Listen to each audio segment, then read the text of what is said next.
Talk about what? Oh, okay, gotcha. I ain't. Oh, you know what? That would have been perfect. I would have been able to just log in and that. I do that. Okay. That's password. Yeah, I was not. That's all I need to know.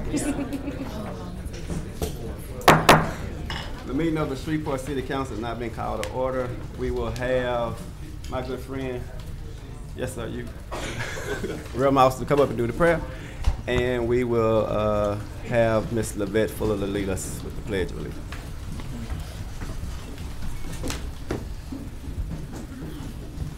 Father God, as we come this evening to discuss the matters of this city, we ask you now, Lord God, to touch each one of these council members, that they will be mindful of the legalities and the issues regarding our city.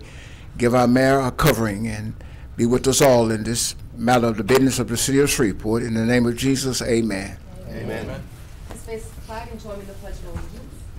I pledge allegiance to the flag of the United States of America and to the republic for which it stands, one nation, under God, indivisible, with liberty and justice for all. Thank you, Mouse. Ms. Fuller. Madam Clerk, will you call the roll, please? Councilman Bradford. Present. Councilwoman Fuller. Here. Councilman Nicholson. Present. Councilman Butcher. Present. Councilman Fleury. Present. Councilman Green. Present. And Councilman Bowman. Here. Tomorrow, entertain a motion to approve the minutes from the previous administrative meeting on the 20th and the city organization meeting on the 29th. So moved.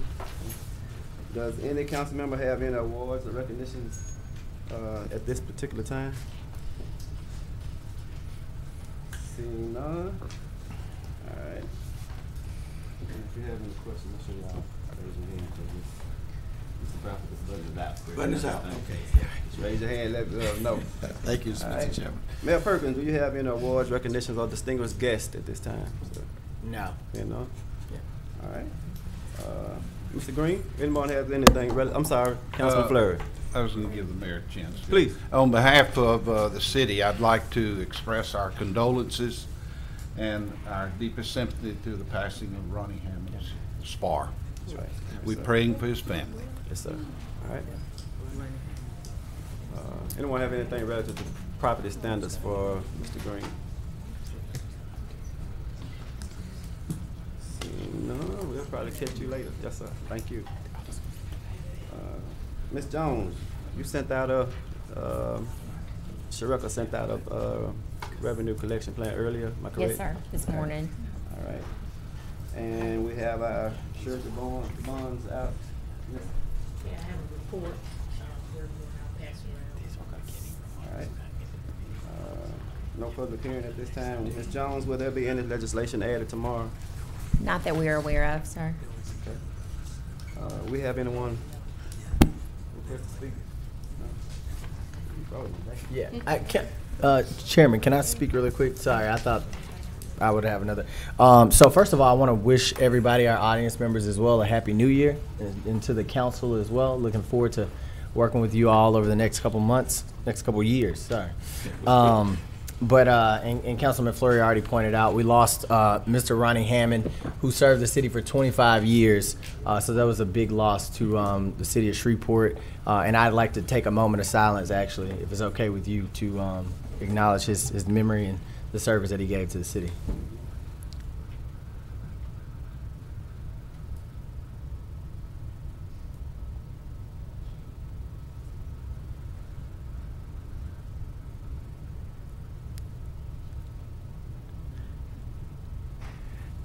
Thank you. Another order of business, American Airlines is upgrading their service from Shreveport to Charlotte.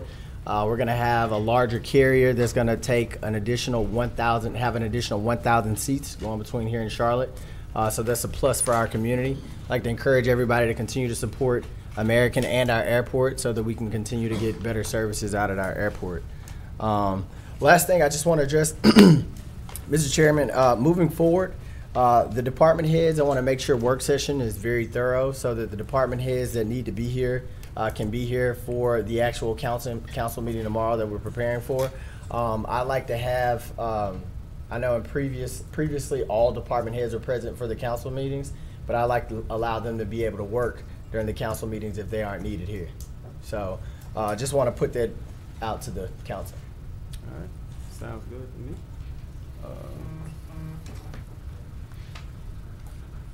Anything else from any other council member? All right. We have no executive appointments to be considered for tomorrow, but I did want to, and maybe that's something the clerk will go through later. I didn't know. It's under my report. If you want to do it now, we can do it now. I just wanted to, yeah, just to bring that up we can, please. The mayor has submitted 3 appointments, one for city attorney, one for the chief technology officer and smart cities director, and the other for bureau chief of special programs. As you know, the rules of the council state that I can't put them on the agenda for action, but they will be on the next agenda. Okay. All right. And everyone has received those. We sent them out Got by it. email to everybody, I think. Okay, everybody see something from them? Okay. All right. So I need to know. And Mr. Chairman. yes, sir. While the council clerk gave a report, I was just wondering, and we received the process on how these are being, on how they work through the council. But there has been times when we would consider urgencies of some appointments, and I was wondering. I guess I'd ask the mayor. Mayor, do you see any of these being urgent? I mean, well, the urgency is this. I completely understand the traditions of the council, but as far as the city attorney goes, we do have some pending litigation that I would prefer my nominee to be in as quickly as possible so that she can get the hang of everything before the city is concluding these pretty important issues. But again, I understand and respect the traditions of the council. So if there is any opposition to expediting that, I understand it, and we'll make do with what we have. But it would be beneficial to the administration to have that particular appointee expedited. So at this current time, there's no city attorney confirmed. Yes. So is there an interim city attorney? No, I haven't even identified an interim city attorney. So right now we do have some continuity. Mrs. Elder that's sitting beside you, but nothing that's actually like an interim hadn't been identified. No. Now, we received an email regarding an executive session regarding some pending litigation. Are you aware of that? Yes. Okay. Is that something that the city attorney need to be aware of or be involved in? Yes, that along with some other matters as well. Okay. Yeah. Mr. Chairman, and I know, and I received, like everybody, a mass email regarding this process. But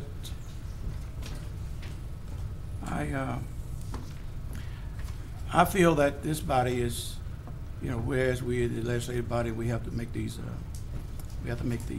confirmations, and I'm always cautious to expedite confirmations. But I think, given the fact that there's no sitting city attorney, and that it may impede the process in which the mayor is trying to move in getting some of his goals and objectives done.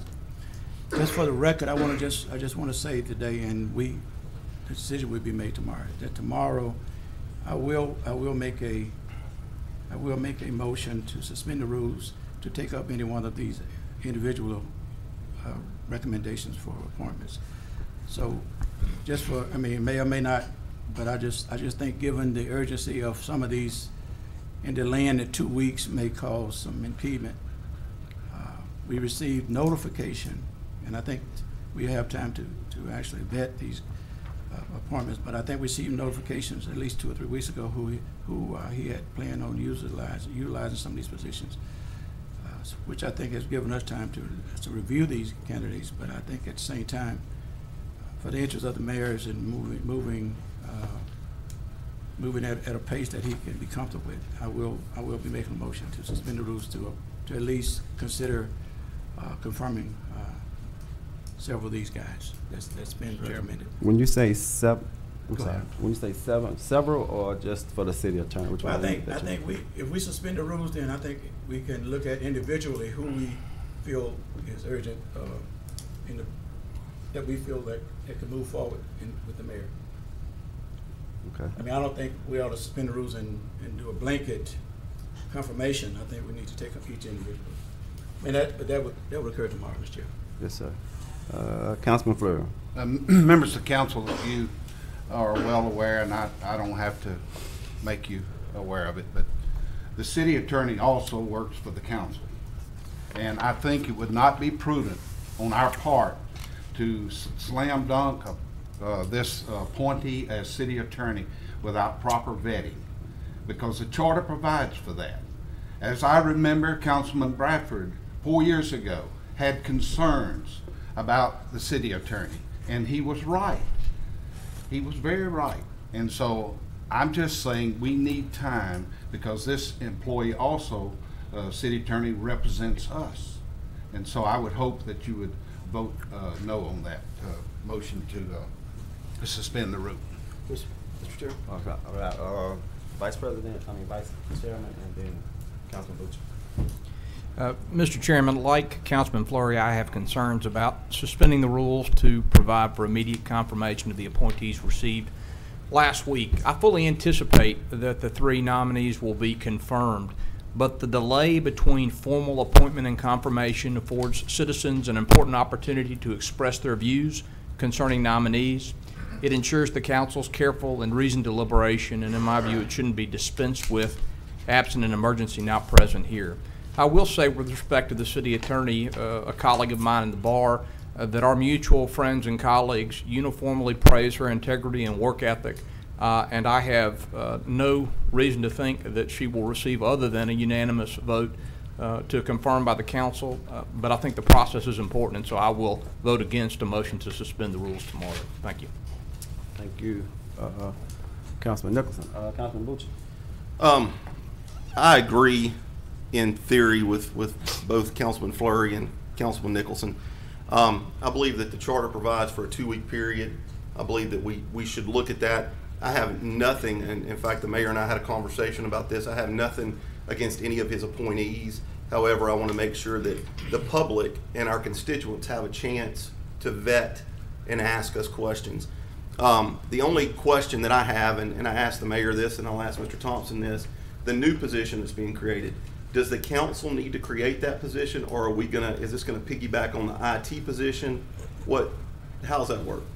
I think that the council's ordinances need to be changed in order to state what this position is and what it's going to do.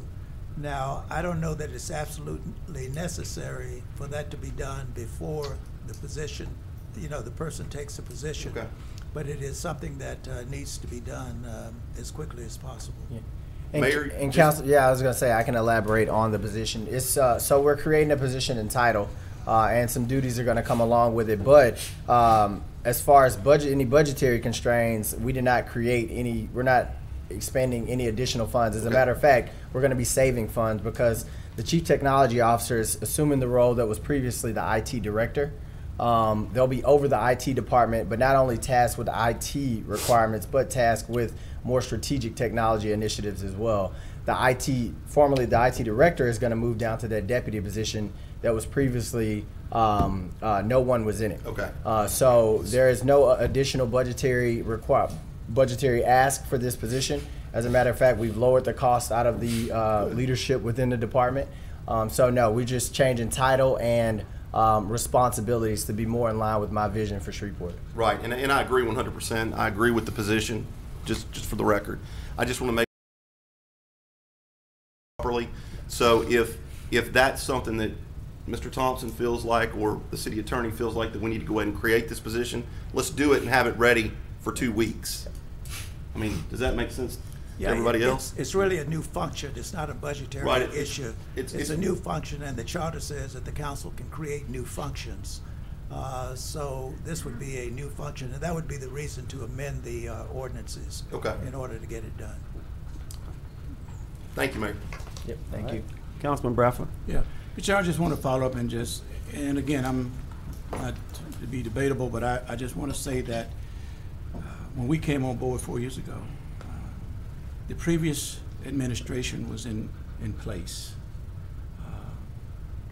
The CEO, city attorney, all was in place during the transition. That's not the case now, in that they resigned prior to the inauguration of the mayor, and they left those vacancies. And I just, again, it's up to the council, but I just think we would be prudent as a council to allow the mayor to move forward. I don't know, he just expressed that he needs an attorney by him when he deals with several of these issues. I don't know basically what the public input would be concerning these individuals, especially the city attorney. But I just think that we would be assisting the process if we will allow him the tools that he needs to move forward at this time. I just want to say that now. Again, I'm going to make the motion to suspend the rules to at least take up this item. Okay. Mrs. Jones, let's continue to items to be adopted. Okay, under section B, to adopt ordinances and resolutions.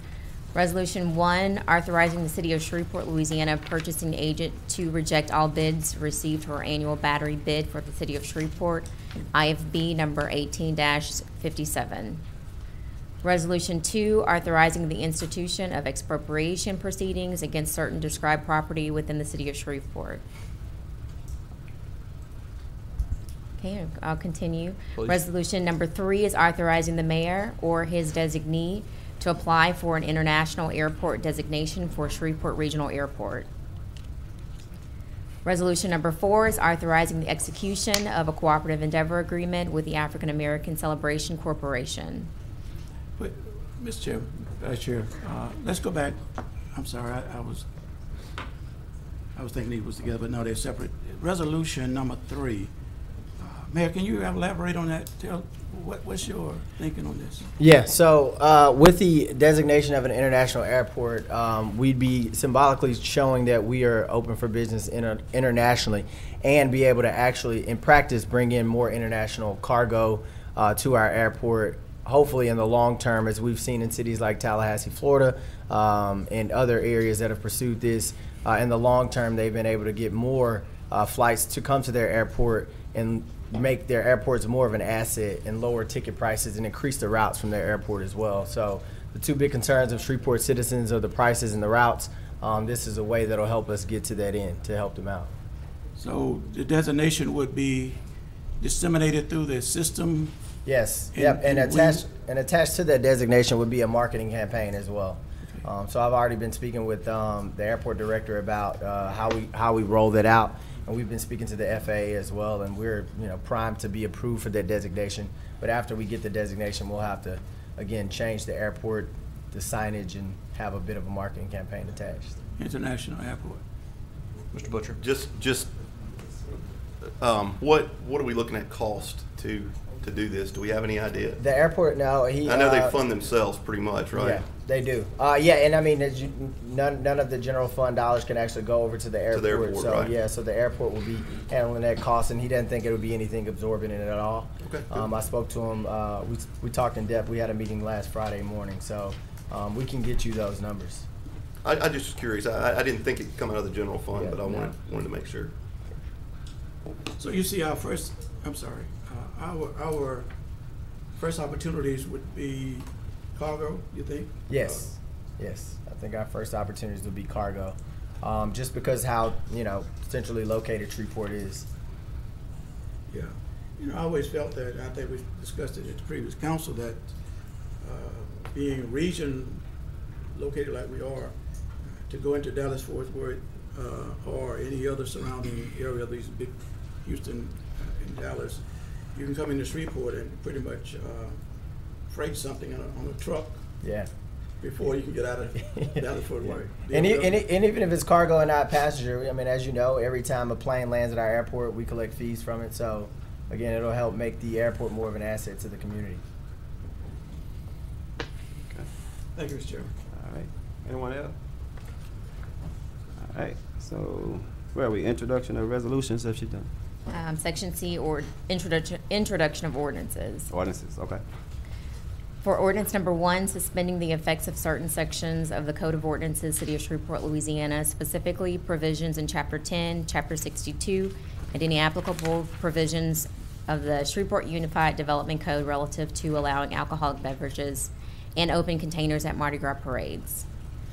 Ordinance number 2, suspending the effects of Chapter 50 of the Code of Ordinances, City of Shreveport, Louisiana, specifically provisions relative to prohibiting the operation of certain motorized vehicles on property located adjacent to the Red River at Mardi Gras parades. Okay. Any discussion on that? Seeing none, ordinances on second reading and final passage, please, Ms. Jones. Ordinance 79, notifying Union Pacific and other interested parties that the city engineer and director of public works through the office of the mayor are authorized to begin the process to reopen vehicular access to Lake Street from Commerce Street to Skyport Discovery Center, including reopening vehicular access to cross over the Lake Street Railroad grade crossing. Ordinance 129, authorizing the purchasing agent to advertise for and solicit sealed bids to sell to the highest responsible bidder surplus city-owned immovable property and all improvements thereon located at 2890 Southland Drive, Shreveport, Louisiana 71118, commonly referred to as the former Fire Station 17. Ordinance 30 is amending the Metropolitan Planning Commission's fee schedule for the City of Shreveport, Louisiana Unified Development Code relative to fees for applications related to properties within historic preservation overlay districts and for applications related to a preliminary site plan. Ordinance number 131 and Ordinance 2 revised, Chapter 105, wireless telecommunications facilities of the City of Shreveport, Louisiana Code of Ordinances relative to small wireless facilities. Ordinance 132, zoning case number C-84-18, an ordinance to amend the official zoning map of the City of Shreveport Unified Development Code by rezoning property located at the north side of Buncombe Road, approximately 200 feet west of Roosevelt Drive, Shreveport, Caddo Parish, Louisiana, from R17 Single Family Residential District to RA Rural Agricultural District. Ordinance 133, zoning case number C-86-18, an ordinance to amend the official zoning map of the City of Shreveport Unified Development Code by rezoning property located on the west side of Broad Acres, approximately 280 feet south of Westport Avenue, Shreveport, Caddo Parish, Louisiana, from I-1 Light Industrial District to R17 Single Family Residential District. Ordinance 134, zoning case C-87-18, an ordinance to amend the official zoning map of the City of Shreveport Unified Development Code by rezoning property located on the south side of Shreve Park Drive, approximately 150 feet east of Buncombe Road, Shreveport, Caddo Parish, Louisiana, R17 Single Family Residential District to C1 Neighborhood Commercial District. Ordinance 135, zoning case number C-89-18, an ordinance to amend the official zoning map of the City of Shreveport Unified Development Code by rezoning property located at 6815 West 70th Street, Shreveport, Caddo Parish, Louisiana, from I-2 Heavy Industrial District to I-1 Light Industrial District. All right. Any questions? Mr. Chairman, I have two regarding 79. I know this is tabled until February 12th, but I was just wondering. Well, first of all, Mayor, are you familiar with this legislation? Which ordinance? Lake Street. 79. Oh, yes, yes. I'm familiar with it. Yeah, I understand, but I was gonna ask, the engineer, was there any further communications with, these parties?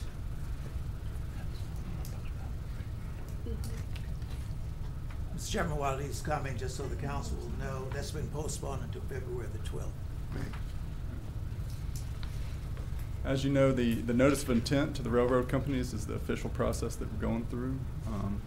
It had been submitted, and we just got back responses from Union Pacific and KCS. It's a UP rail, but KCS has interest in it.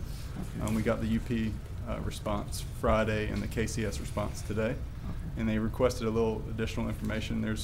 It's a complicated matter because we're requesting the quiet zone right there at Lake Street, but there's other crossings very close to there that are considered an analysis. So we're going to provide them some more information. So everything is on track. Okay, and that's what I was asking, was progress continually being made? Yes, sir. Good, okay. So by the 12th, we should be in a position to make a decision, you think? If not, we'll get there. We will continue working in that direction. Okay. And see where we're at then. All right. Yeah. Thank you. Thank you very much. And then I was looking at, and I appreciate the efforts of Karen Strain and the engineer as well in regards to 131. I think I really appreciated the meeting that we had last week and the effort they put into trying to make that friendly to the market, as well as to make sure that the city was really being served properly in this legislation. Are we comfortable with this, Mayor? Are you comfortable with this? Well, I mean, it's a work in progress. We're actually one of the cities that's gotten out in front of this in Louisiana. I think all of our concerns are the same with it. It's two components. It's a fiscal concern and an aesthetic concern. So I think that the progress that we've made thus far with the amendments, and thank you, Councilman Nicholson, for your comments as well. The progress we made, we're ahead of everybody else. So I think we just continue to monitor it as more telecom companies comes into our area to put those small towers up to make sure our intent is met in the long term. Mr. Chairman, if I may, I'll echo the thanks expressed to staff for getting ahead of this issue. We discussed during a meeting an article describing the problems that Baton Rouge has had with the poor location of these small wireless communications facilities. And this legislation is designed to avoid those problems in our community. So thank you. Right. Mr. Chairman, there is an amendment, and there will be perhaps another amendment tomorrow, so council members should look out for it. Will you send it to them by email as well as? Okay. I think the city attorney is ready to submit those to you. And there's one other thing on the zoning. The zoning amendments that are on the agenda, the UDC has certain approval standards that are listed, and it's in 16.2 D3. The city attorney or Karen will submit those to you by email so that you can look at those standards. But if you want to, you can go directly to the UDC and look at them. But it's something that you should consider before decisions are made on these zoning changes. Okay. Anyone else? Mr. Thompson, is there any table legislation to be removed? No, sir, that was all taken care of. That was it? All right, we have no property standards appeal to consider today, no ABO appeals. Mr. Chair. Yes, sir. On property standard, I'd like for Mr. Green to come up and explain to me what's going on with the property at 5231 Broadway. Councilwoman Lynch was kind of filling me in on it. On the Mr. Brown, I think it's Mr. Brown old property. Okay. 5231 Broadway for the next. The property on Broadway, Mr. Green, 5331. Could you just bring me up to speed on it? Well, it's due to be in council next month.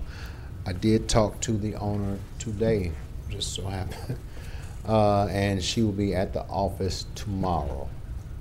So I think it'd be best if I could, you know, based on our conversation, and give you an update on it, but she's not due back in council until February. She did do the cleanup.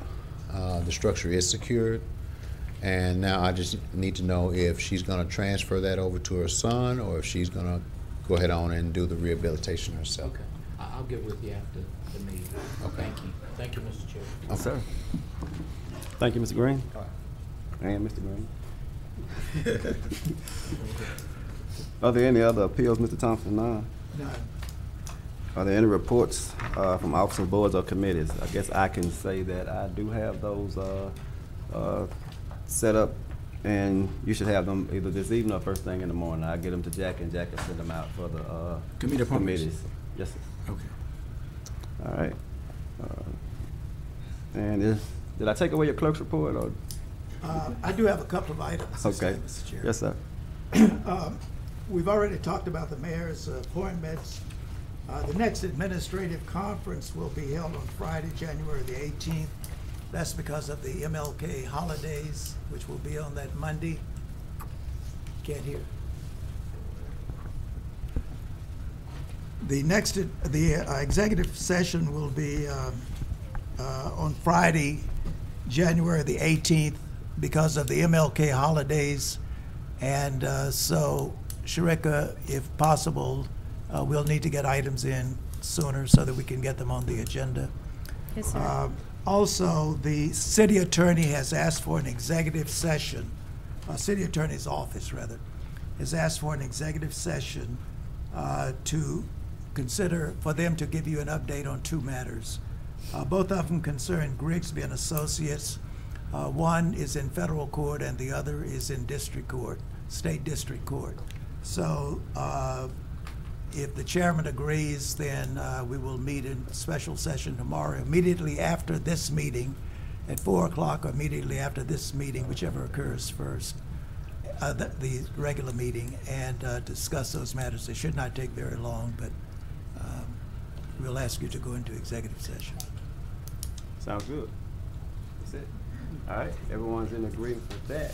Are there any other concerns or reports from anyone? Communications, Mr. Chairman? Right now. Okay. Let me, I have just two items I want to, first I wanted to express my appreciation and congratulations to Bonnie Moore in the Community Development Department.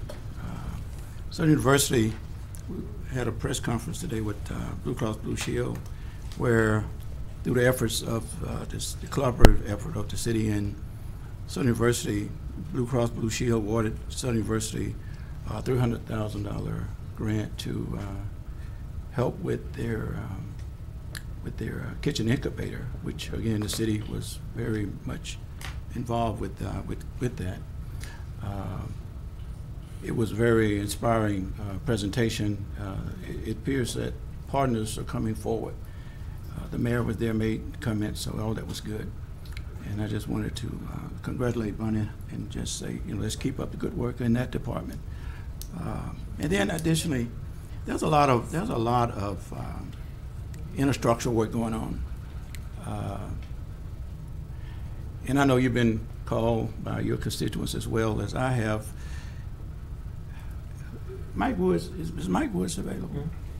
Mm-hmm. Because I know the relationship we have with the contractors in doing this work. But a lot of people are categorizing these as potholes. And I want to, how do you, Mr. Woods, how are you? I was just, how are the arrangements of getting these breaches in the streets recovered after they have done their work? Because a lot of my constituents are categorizing these as potholes, and they wonder why these potholes are in the streets. And I tell them that these was breaches that was created by the infrastructure work that's going on. How are you explaining this? Now, if these are holes or cut holes that are left by construction, yes, and they fill those in with a very light, right, substance. It's their responsibility to come back and fill it in like it should be. Okay, so I'm asking you, is there a contractual agreement on how much time should elapse before they come back and do that? That would be a consent decree work. It would be a water and sewer or engineering issue. Okay. Well, aren't some of those a gas company too? Sir? Aren't some of those done by Yeah, the some gas of them, company? some of them are CenterPoint, sure are. But like I said, again, that's gonna come back to engineering as far as the timing goes and when they're supposed to fix them. Okay, so, Councilman, if I I may. take care of the potholes. I'm sorry? No, I guess what I'm asking, because I'm not sure if the work is complete. There's a lot of these breaches in concrete throughout my district as well as other districts, and I don't know, are they complete? And should they be addressed and resurfacing them, or is there further work to be done? Is the reason that they have not been covered? So you can't answer that, so No, I I need can't somebody who answer can that answer for you. that. That's gonna be from Pat. Patrick, can you answer that? Yeah, and if I may, Councilman, jump in, and Patrick can go into more detail about it, but there are contractual obligations to fill in any holes where utility companies have cut or companies that are doing construction work with consent decree work, et cetera, et cetera. It's up to the city. It's the city's job, and I've been talking to the city engineer on how we can better enforce those contracts and make sure that it's a more of a collaborative approach, that if one person is cutting into the concrete for a particular reason, we can have more people work in that particular area while it's cut, rather than someone cutting and then somebody else coming behind them and cutting again. So that's something that me and the city engineer have to work on. But contractually, yes, if they're cutting into our concrete, into our property, then they should be filling up those areas with more than just these soft substances, and also taking into consideration the weather. But that's engineering stuff, and I'll let the city engineer get into those details. The weather has right to have it the past couple months. I understand that. But to answer your question, there's lots of different situations, lots of different contractors out there. But as far as projects with engineering, where they're doing a job for the city, there are definitely contractual obligations. Well, there's contractual obligations for everybody, but the projects we oversee, there are strict timelines as to when the street has to be restored, and that's being monitored and inspected. So what would that time frame be? If there's one particular street, and and I'm going to say what I say, that a lot of my constituents, the first thing they would tell me is that if this was in Broadmoor, if this was in other parts of the city, this wouldn't be happening. It would be covered more timely, And we get that from a lot of inner city districts get that all the time. Okay, so I'm saying if there's a job complete, I'm specifically talking about Westbrook Street in Allendale. That street has been tore up for a minute. And what was it? Westbrook. It's on the Westbrook and 4th Street. I mean, it goes from 4th Street up to Austin Street. Yes, sir. Okay. And I'm saying if the work was complete, say 4 weeks ago, those breaches in the concrete should not still be there. Is that right? Correct. Okay. Correct. Okay. I'll look into this particular situation, but it could be a number of companies, entities doing the work. Okay. We had one come up today from Property Standards. It was an excavation that's been there. Water and Sewer Department was there. CenterPoint was there. So there's a lot of work that goes into figuring out whose hole it is and who needs to take care of it. Okay. And I'm headed, after this meeting, I'm headed to North Lake Neighborhood Association. They have a meeting, and their community, North Lake Drive, is really tore up. Yes, sir. Matter of fact, a lady got stuck in the mud trying to come out of her driveway, where there's a construction breach right there between the street and her driveway.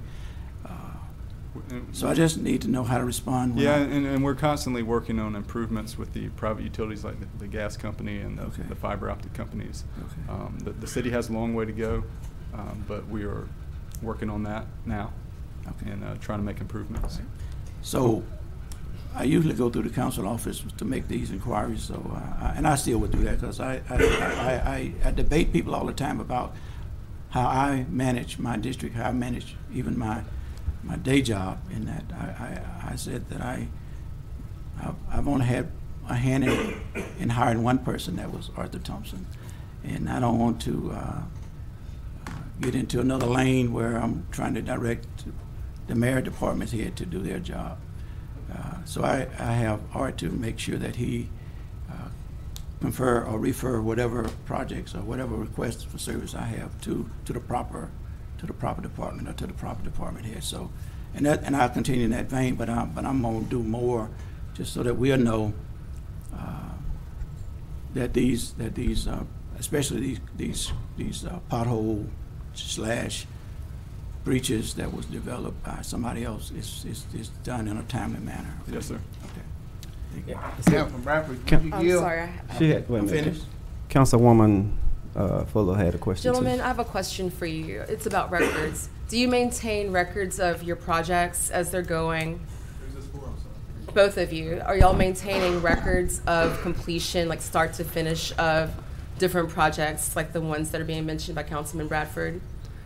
Do those include the dates of the completion, so you can see the timeline from when it started, when the complaints came in, and when it was finished? For capital infrastructure projects that engineering oversees, absolutely.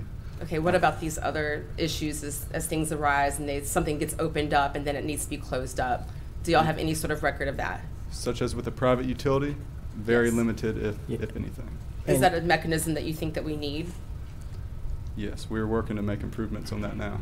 If there's anything we can do to support that, I'd like to, because that's probably the best way we have to track any of the perceived incongruencies that we might have from neighborhood to neighborhood. And Councilwoman, that's the system that I was talking about earlier that me and the city engineer are working on. Contractually, the utility companies are required to go in and patch whatever they dig, but they haven't been required to give us notice. Right. So they can cut in areas and he can't track it, we can't track it. So we're trying to, going forward in the future, require more notice so that we can actually, better collaborate, who's cutting where, et cetera, et cetera. So, yeah, we will need to change some things up in the future in order to better track it. But if we are able to get notice from the utility companies, like we're getting notice on our capital projects, then we can do some kind of, maybe utilize tech to do some kind of display to show where every utility company is doing construction work in the city as well. And My big concern was that if there is any perceived incongruence with what happens from one neighborhood to the next, we need to be able to actually track that and hold people to account for it. Absolutely. Thank you. Thank you, Chair. Thank you, guys. Councilman Fleury. Councilman Bradford? Yes, sir. Going back to what you was talking about, you took me and the city council clerk on a tour up there. Yes, right. Your place, and we saw a lot. But you got to remind, you was behind the 8 ball because your cousin, Cedric Glover, left a lot of potholes in his administration. So you was already behind the time. Yeah. Well, you're right, but at the same time, once the responsibility falls on me, then I have to respond from where I'm at. So I mean, I can use an excuse like that for maybe a year, but then they look at me as responsible. I got you. Okay. Just had to bring the cousins into it, Councilman. You need something? Mr. Woods. Councilman Green. Thank you, Mr. Chair. Mr. Woods, after the meeting, I'd just like to have a word with. Is he still? Yes, here, Mr. Woods, Councilman Green, would like to see you after the meeting. That's it. Councilman Boucher. I received, and I'm sure all the councilmen did as well, received an email from the president of the police union. Mayor, did you receive that letter as well? I have not. Did you receive it? Yeah, I haven't seen it. I just had a couple of questions. Right now, and maybe the chief wants to come up, I don't know what the policy or procedure is on this, but Dr. Carter sent an email to all the council members in reference to the pay schedule. And I think we all know, I think we all talked about it when we were running for office, that there's a discrepancy between us and Bossier City as far as public safety goes. Where are we as far as implementing some sort of raise to get our officers and firefighters, and Chief Wolverton, you can come up too. I mean, where are we in reference to that? Is there anything being done? I know we got a full house and a full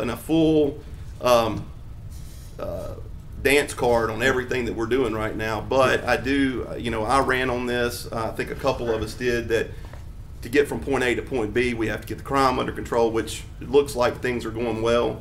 But I got this email and I was kind of taken back. I guess looking at those numbers, that there's a $4,000 a year difference between Bossier City and our officers. Is that why police officers and firefighters are leaving? Is it because of the pay? I mean, you know, just to speak, you know, first of all, no steps are being taken that, to my knowledge, to work immediately towards a pay raise. Okay. So we haven't put together any specific numbers as far as how much it would cost or where exactly we need, you know, to get to meet that regional average that I know Sergeant Carter alludes to. As far as whether what reason officers are leaving, you know, there again, I cannot speak to that as well. I can tell you that we have more officers on the department now than we've had in years. Right. And our recruiting efforts have been excellent. We're recruiting, we've got over 80 people we're processing right now to start an academy in February. So I feel like we're doing a very good job. We have a lot of benefits to offer to officers as a whole, but I can't speak specifically as why an officer would want to go to, say, Bossier City, as you referenced, right, versus staying with the police department. I just, I don't know if 18% is going to be possible with our budget right now, and since we don't have very much in reserves, like we've spoken, but the $4,000, actually, I think it's $3,000 some odd dollars to get them up to where Bossier is per year.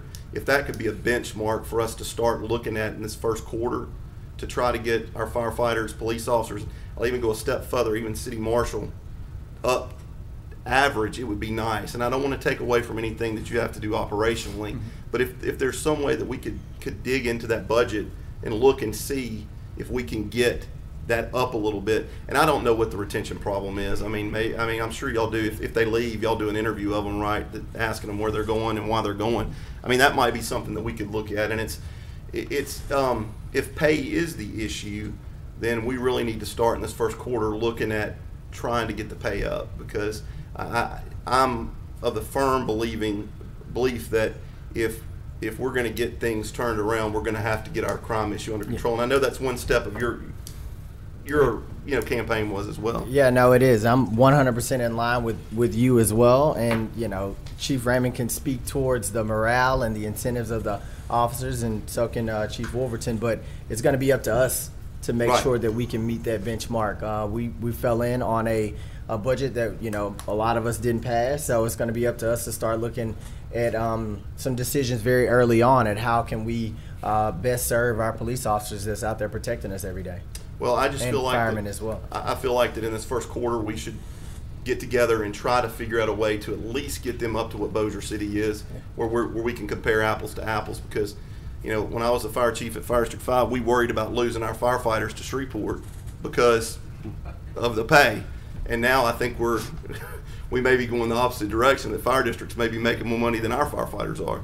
So I just wanted to go on the record. I hate to hit this in the first meeting, but I would feel like I didn't do what I was elected to do if I didn't bring this up. So if we could, you know, anything I can do to help you, maybe get with Dr. Carter or Sergeant Carter and look at his. I mean, he sent a fairly in-depth. I mean, I can't tell anything about it because I don't know what your budget is, but you know, it would be something, at least a starting point.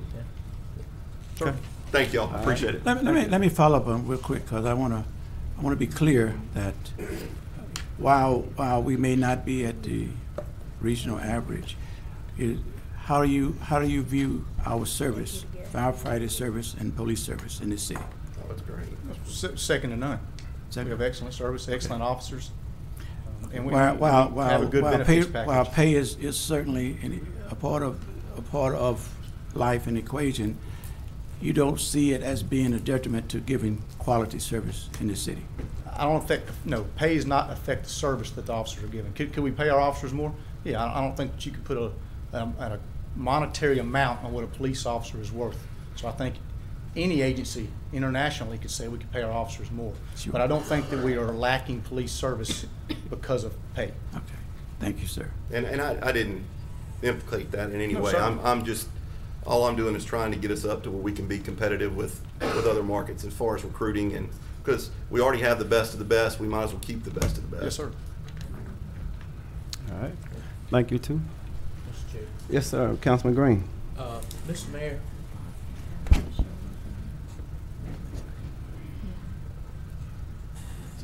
Mr. Mayor, I received a communications from my Public Service Commissioner, Foster Campbell, about $600 and some thousand that we have an award to make our city-owned buildings energy efficient. And I was just asking as to when would that be expedited?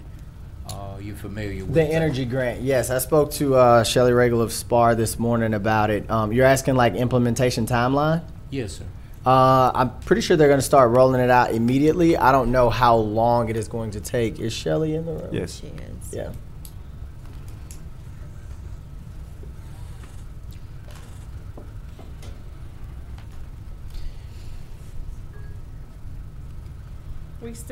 We're still waiting on, we received by email the grant notification. I think the way you all received it, the mayor will receive official notification that'll give us a contract, and then we'll begin to outline the steps to move forward. But it is a big grant for the city, comes from the Public Service Commission. It will help us change fixtures in all of our city buildings to LED, and there's some significant cost savings to the city for each building that we do, over hundreds of thousands a year in cost savings. So we're very excited. There was no way we could have ever funded this without these grant dollars. So we're excited about the opportunity. And as we solidified the contract, we'll give you all a timeline and the buildings that we'll work on first, and then all the buildings that will be affected. Are the parks included? Yes, sir. Okay, thank you. Yes, and some outdoor lighting too. Thank you. Yeah, we're going to use that grant funding for some. Oh. I'm sorry, go ahead. Yeah, I was going to say we're going to use some of the grant funding to do some of the lights around Government Plaza as well. But, you know, as Shelley said, LED lights last a lot longer than the other lights, so there'll be a lot of cost savings over time. And, yeah, we're very appreciative to Commissioner Campbell for helping us with that grant. So we'll, as I read that, we'll have to expend the 600 and then they reimburse us back. Yes. Okay. And we do a lot of grants that way where we put the money up and get it back. But it's not only, the only thing that when you're looking at energy management that the state allows to look at is actual cost savings for energy, but it's also going to save manpower and the cost of bulbs. As the mayor said, these last longer, means we don't have to go back and change bulbs as often. So it's a real win for the city. Thank you, Mr. Chair. All right, thank you. If there is nothing else, then this meeting is adjourned.